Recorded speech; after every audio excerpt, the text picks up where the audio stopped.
Esselamu Aleyküm ve Rahmetullahi Teala ve Berekatuhu. Firdevs-ül Cenneti inşallah. Öyle bir teamülşler kabulüyle sabusuz boş harbi haş. Tual duvaya mokşmudu ve harbi haş. Harbi haş 5 kayıkan bu. Tahana pürlamızın birkaç yılsın yıllayın. Ve al bu. Hor busumsagana dakay koştu.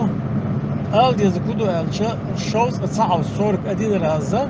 Ya hayyu ya qayyumu la ilahe illa ente subhaneke inni kuntu minel zalimin. Ya diye dezi doş ayet tuis dezi doş delten şu koyu kayış delik koyu kuştu ona orsudu ve umatına dua diştir doşu tana esken buysa elhamdülillah yesken şu ente çırış.